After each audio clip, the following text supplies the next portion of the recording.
your book that we'll discuss during the presentation.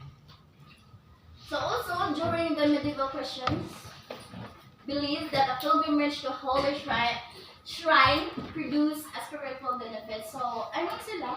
If you are to have a pilgrimage in a holy land, na kuno siya benefit para nimo spiritual benefit. So, para na commercial kung maka-pilgrimage ka, kay passport sa langit. No? So, according sa nila, ang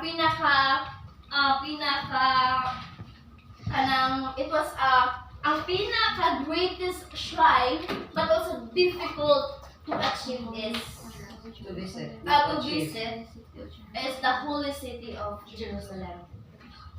So in the High Middle Ages, popular pilgrimage centers including Rome, which contained the relics of Saint Peter and Paul, and Santiago de Compostela. In Spain, which is believed to be the tomb of Apostle James, tomb. Dili siya tomb of Apostle James, and the local shrines dedicated to Virgin Mary was also become a pilgrimage destination. So, yeah, ganiha jud, and I said, like as what I have said, ang pinaka-lisod, pinaka-holy sad nga pilgrimage, pinaka-lisod siyang to reach kay ang holy city of Jerusalem. Let's give a big hand.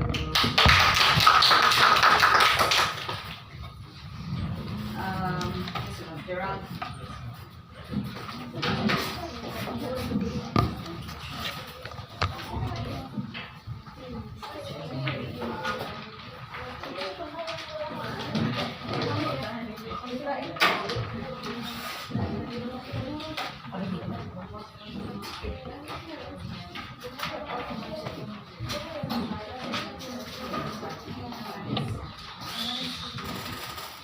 Once again, good morning everyone. Good morning. So it's an honor to present to you the culture of High Middle Ages. So more specifically, it's architectural structures, universities, and of course we have the literature, mga vernacular literatures. So, okay. The development of ribbons, pointed arches, flying buttresses allowed for building expansive, beautiful cathedrals. These beautiful cathedrals were constructed using a Gothic style. But don't take note that Gothic style is not the first style to emerge in High Middle Ages. First, we have the Romanesque style. So let's find out what are those problems or what are those circumstances that happens to be the reason why Romanesque style replaced of a Gothic style of constructing a building. During the 11th and 12th century, witnessed an explosion of building in medieval Europe, especially building of churches. And these churches or these cathedrals were constructed in a Romanesque style. So basically, Romanesque style jud ang pinaka-naguna.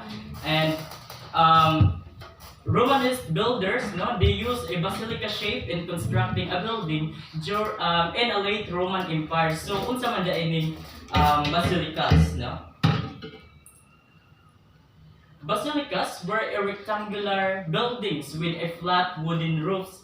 So try to imagine a rectangular building with a flat wooden roof. So if you still remember na hisgotos ni Mr. Castaneda nga they are prone to fire at that time kay kung ano man kahoy, even ilang roofs kahoy man siya. So the Romanesque builders replaced it into a long round stone arch bolt nga gitawag og cross bolt. Okay? So try to imagine ato siyang i-connect from that rectangular building with a flat wooden roofs to a building nga stone roof na siya. So og naka-imagine mo unsa man ka aning bugata aning bato nga ato bugat jud kay siya. So with that the Romanesque builders tungod sa kabugat and they need a massive pillars and walls to hold them up. So of course kung bugat ka ayaw maginhanglan ka ang nag-massive pillars and poles kay ang imo ra sa butangan dira gagmay makuha man na siya malusbo man na siya pagubos makakos pag-accident no moto no the accident. So because of these massive pillars and walls there's just a little space left for windows, so gamay na lang kayong habilin para sa bintana. So og naka-imagine mo unsa makaaning kita og unsa makaaning alimuota no alimuot mo itong edtech nga tulot to pilat ka bintana alimuot mo gyapon to sa mo ta kanina madako kay sila kanang pillars and walls. So diri na dayon musod si Gothic style. So diri na sila musod. So the combination of revolt and pointed arches allowed for the builders to build the churches higher than the Romanesque churches because these are not that extremely heavy. And of course, with the presence of flying buttresses, which are responsible no para mo support ato nga weight, they are no longer need the massive pillars and walls para mo support ato. So now na sila kanang space no para butangan sa ilang window. So ilan gi-use ang kini nga window para butangan og stained glass. So mo ingani na siya nindot na siya. And what makes it more beautiful is that the light from the sun will reflect sa window and it creates a beautiful light. And para lang sa una, natural light is a symbol of divine light by God. So mo siya no nindot na.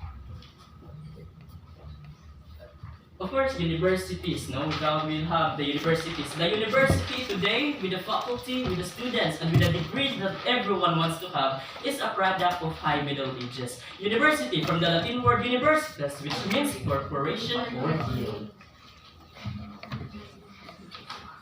So, before nato, paghisgutan, no? Kung kinsa man ni si Erner Hughes, no? Just a little bit information.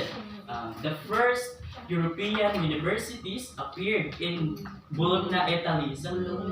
Bologna na pa dun sa'yo. So, the first universities appeared no, in Bologna, Italy. And at that time, students, men only at that time, no, mga men, came from all over Europe and traveled sila nga to learn law from the great teacher Erner Hughes. So, Sir Erner Hughes na ay class, isa siya ka great teacher sa law. He is a great teacher of law. So, at that time, how teachers teach man, no? Unsa sa ilang mga strategy of teaching. So, teachers at that time, they lectured by just reading the basic text and adding their explanation. So, ingana sila nga to kanang ingana sila no mutudlo.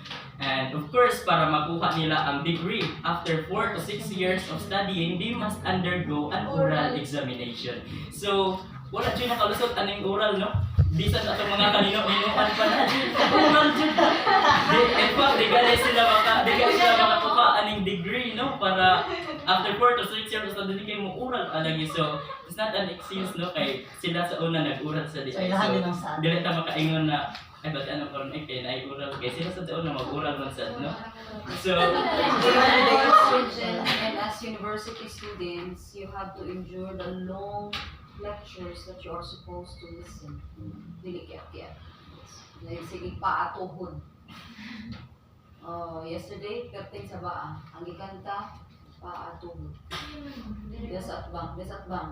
Nanay setting sa natin. Kaya kung nai-complain, perting sa baa, di ko concentrate sa akong research. Hindi si Ma'am Pustan, Ma'am, nag-ubiin na sila. Kung ubiin ninyo, magkanta na ang paatuhod, perting yung Louyas University. Is this a kind of university that we wanted the world to know? Nagkanta ng paatuhod, niya ubiin na dayon. You have to pay attention to this. It's good that you learn the difficulties that they need to go through. Why mo graduate o dili ka pasar sa rivalida, dili ka pasar sa oral exam. So dapat, like in this class, nag-aata mo questions that covers chapter 1 to chapter 20, for example. If you cannot answer that, you have to go back. You will not be allowed to graduate. That's how it should be. Okay? Unless otherwise, we will be preparing students who will not contribute to quality education later on. So, try to imagine what kind of teachers will you be when you will not study well. Magpaatuhod ra mo, kanta-kanta ra, Usa da any education si Kadinra, la, no? And then here comes the EDCOM report. What does the EDCOM report say? Our quality of teachers are actually very low. O na ang PISA, wala kita, last kita. Unya ka mo graduate mo, would you like to be one of those nga gi-identify sa EDCOM? Maway klaro nga mga estudyante, maway klaro nga mga maestra. Sakit kayo because the government is spending so much to fund educational system in the Philippines, especially ang